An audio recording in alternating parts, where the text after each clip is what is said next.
Welcome to New Realities. I'm Alan Steinfeld, and I'm very happy to be here with my co-host and the host of Nourish Your Soul TV, Michelle Copeland. Hi, Michelle. Hello, Alan Steinfeld. It's such a blessing to have you. It's our first show together. In the house together. In the house, in the studio. And we do have a very special guest. Yes, we do. And it's someone you brought to the world's attention. Why don't you introduce him, because he's sort of your person. Yes. I mean, I like him too, but he's your person. He's a good guy. So go ahead. Who do we have here? So I am passionate and excited to announce my friend Tyler Ellison, who channels a being called Riok from the Sasani civilization.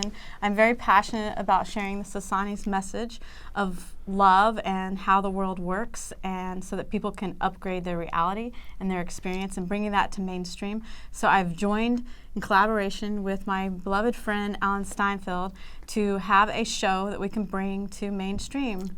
Right, and we're starting with Tyler here because Tyler is a multi-purpose channel.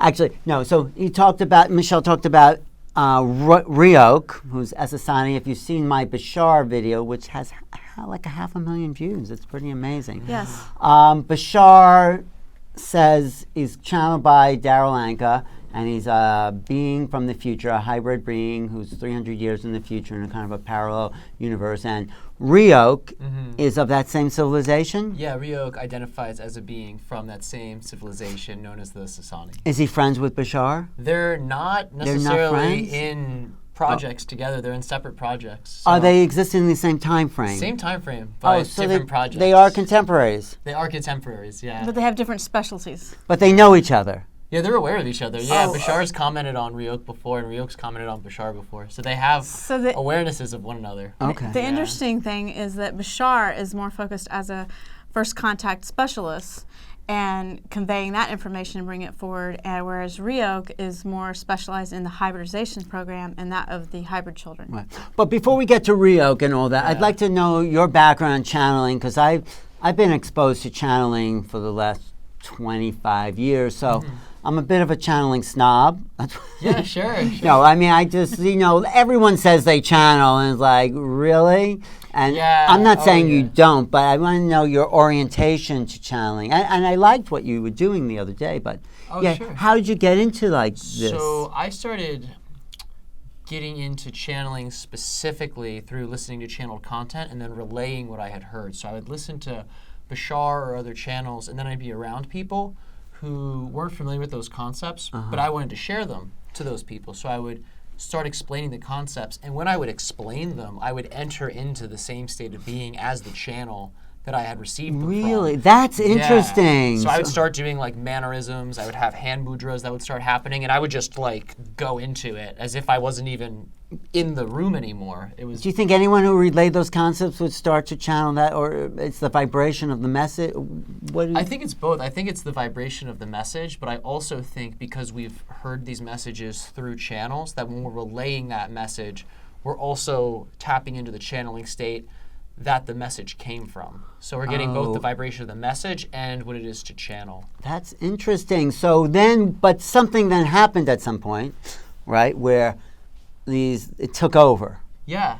I started wanting to channel, not so much for like delivering extraterrestrial messages, but more so to write stories. I wanted to do creative writing, and I wanted to see if I could channel a whole fictional book, where it was like not really me creating it, but it was me just allowing information to come through. And I was writing a book I was really impressed with. I feel like it was just the best of my imagination. And I eventually got writer's block with it, where I was like, oh man, I feel like I'm judging it, and it started to stagnate.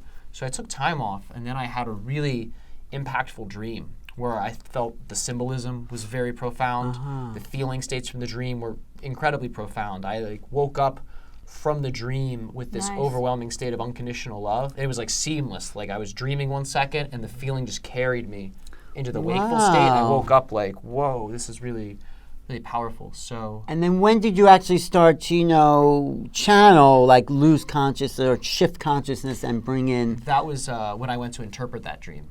So I went to the channeling state through some exercises I had learned. Like what kind of exercises? Because I'm sure people want to know what you do. Sure. So I mean, at the time I was using a different technique than I was doing now, but it very much involved meditating on certain symbols. Geometric symbols? Yeah, exactly. And they would represent the vibration of whatever the consciousness would be that I'd want to tap into. Wow. How did you discover him and his...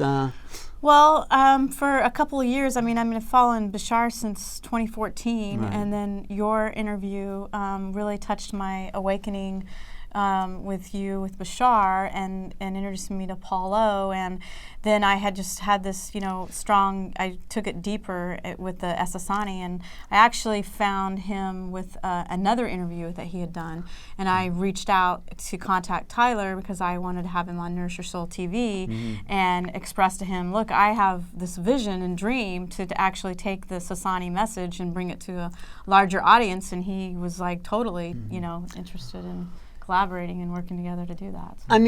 The Esasani, like I said, they're 300 years in the future. They're a hybridization of humans and the little grays. And what else do you know about that civilization from like the inside? What could you say? What do they look like? What does the whole thing look like? Yeah. So they're a bit taller than the grays, more compassionate, more heart-based, and more so here to sort of repay the favor that we've all provided through sharing DNA, which has led to their creation. So I donated my DNA personally.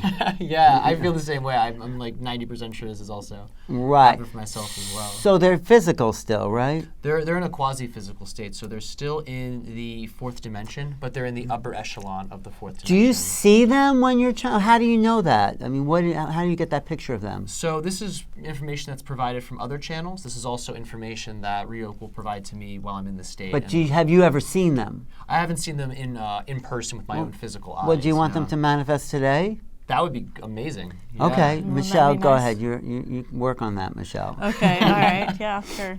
I also want to say you're doing a series together online. Just say Yes. some. Yes, we actually started the first Contactee training program that we've launched together, which will be with Riok, Tyler, and myself, to take people deeper into getting in touch with themselves, making contact with themselves, knowing yourself, which is critical and most important, seeing yourself as being equal to these extraterrestrial beings. If we are to further contact, we must actually see ourselves as being equal to them, and also heightening our telepathic skills, our sensitivities, and also getting in touch with our beliefs, and dismantling our negative beliefs that may prevent us from having these types of experiences that we desire. And then where do we find that online? You can actually find that on nourishyoursoul.tv.